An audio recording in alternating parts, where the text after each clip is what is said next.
Good morning, good morning. Welcome to the latest edition of Choppin It Up with Ramel. No notes, straight from the throat. Well, let's get started. Yesterday, you might as well say officially kicked open the first set of games of the NCAA tournament. And I got to tell you, it was business as usual. For the most part, the top seeds came out victorious. I didn't expect anything else. I personally had a great day yesterday on my bracket. Out of the 16 games, I was 15-1. Listen, I've been doing this every year for the last 30 plus years. I've never had an opening round like that before. that actually, I surprised myself. Now, I wouldn't be surprised I turn around and go 1-15 in today's games. But I did open it up with 15-1. The only one that I missed on was the Vandy and Northwestern game.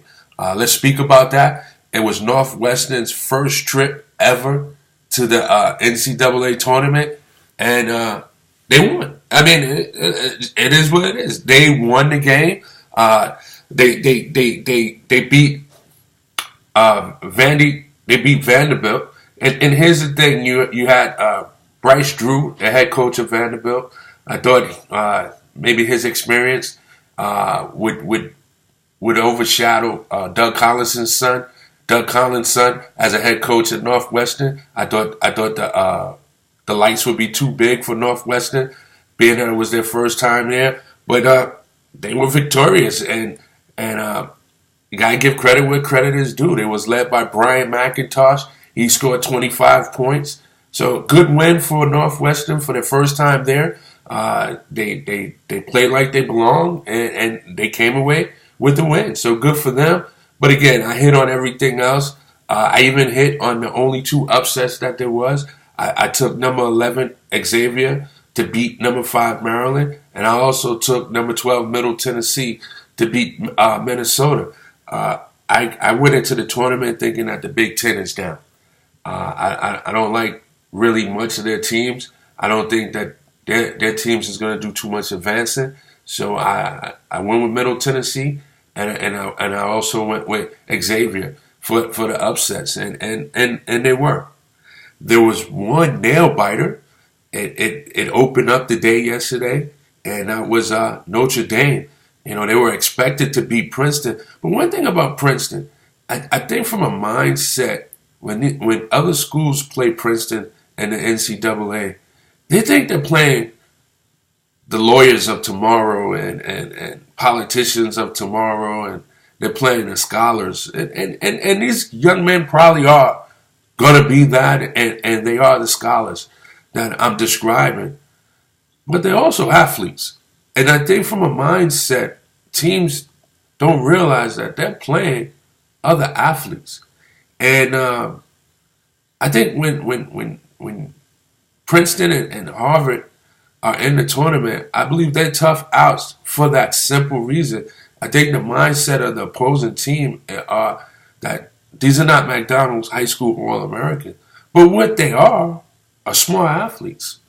You know, I mean, and it's a team that's featuring a bunch of seniors and juniors, so they're gonna have chemistry, and they're talented as well. Not many make it to the pros, but collectively, they're going to have a good team. And a lot of times, they win 20-plus games. So I don't take these teams lightly. I wouldn't take these teams lightly if I was opposing teams, just because it's an Ivy League school. These guys are smart athletes. We always talk about this person, this player having high IQs. Well, these guys might have some of the highest IQs, you know. So, but anyway, Notre Dame gets by. Princeton actually had a chance to beat Notre Dame at the buzzer as a young man puts up a 3-pointer, and he just misses as the sound horns, but as the horns sound, I should say. But nevertheless, Notre Dame pulls off the win. The defending champs, Villanova. They took a second half to cruise by Mount St. Mary And that was an interesting game to watch because Mount St. Mary had won, I think it was 2 days ago or the day before, where they played in the play-in game, and it was led by that small guard, Junior Robinson, that was 5'5", but Villanova showed why they're the defending champs. Although this game was very close going into half, but in the second half they just broke it wide open. And I'm going to tell you again, Villanova is, you can make the case that they've been the best team all year, and I have them going back to the national title game, but I have them losing to UCLA in that final game. So we'll see what happens. A lot more games to be played, but nevertheless, good win for them. Even though it was the winner of the play-in game, but you know what? You got to win that game too. So good win with them. Gonzaga, they cruise. Very similar type game as to Villanova. Tight first half, cruises in the second half. All right. The one school I want to talk about is Florida State. Florida State wins over Florida Gulf Coast. I think it was something like 86-80. All right. But the guy who was the star of that game is the guy I've been keeping my eye on. And I've been saying this for a long time. And with last night's debacle with the New York Knicks against the Nets as they fall again, it's just pathetic. It's pathetic to watch the Knicks right now. But they need to watch this guy, Dwayne Bacon, shooting guard, 6'7", 221 pounds. Last night, put on a show, 24 points, 7 rebounds, 2 assists. That is the guy that New York needs to get. They need an athletic wing, someone who can get his own shot off the dribble, create, has the length to play defense. This is the guy that New York needs to target. They're not going to be in the top 5. They're going to be somewhere 7 through 9. This is the guy that they need to get. If you're listening, Phil and company, scout this guy, Dwayne Bacon. I believe he's going to be a star in this league. Worst case scenario, he's a Corey Maggette. But guess what? Corey Maggette in his heyday is better than any wing player we have right now outside of Carmelo.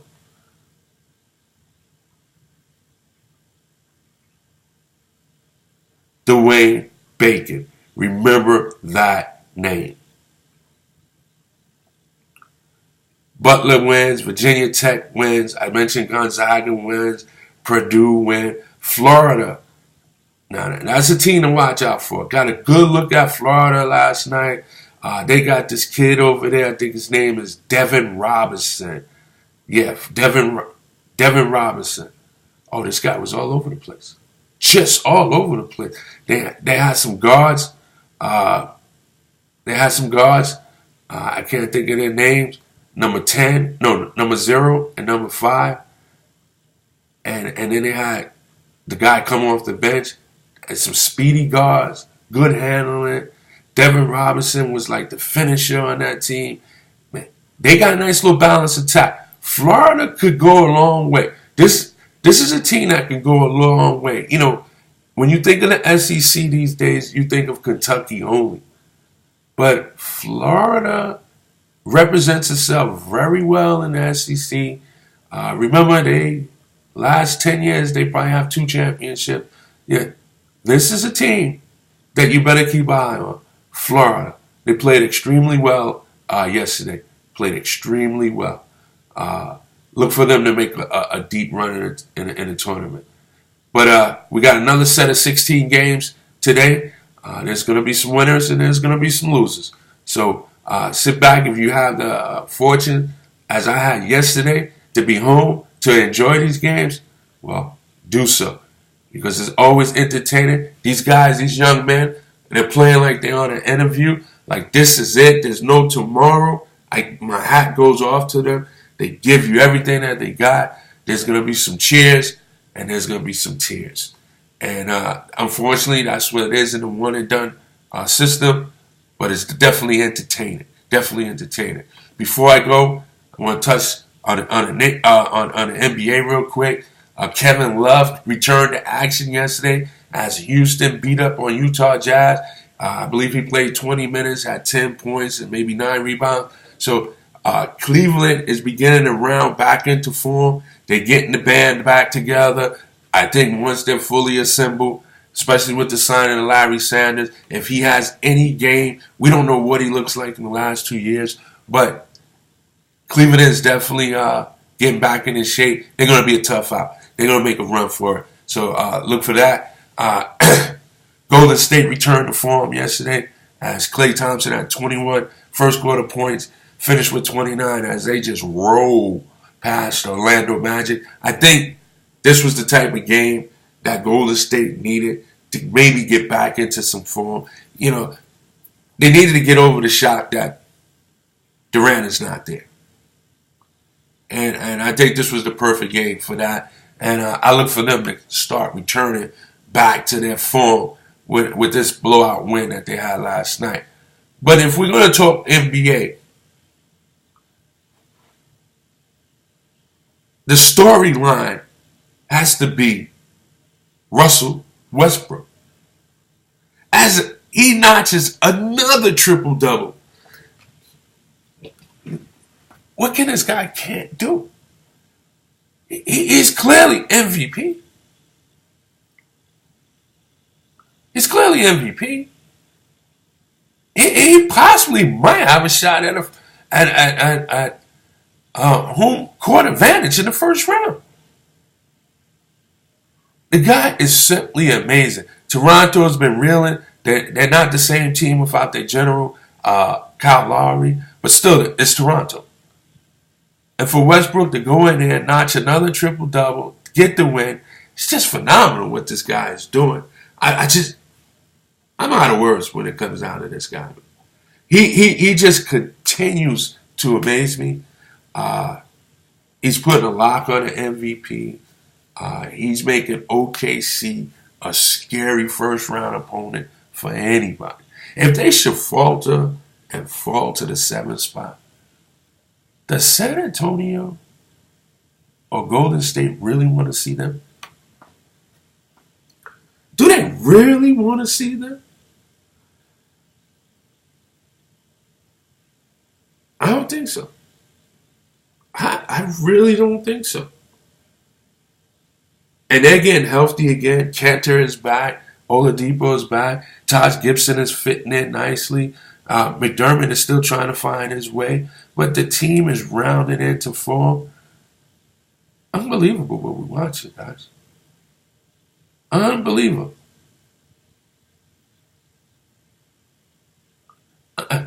Shout out to Kareem. He says he's vibing with me before he gets ready to start his day. Hey, peace, Kareem. I appreciate that.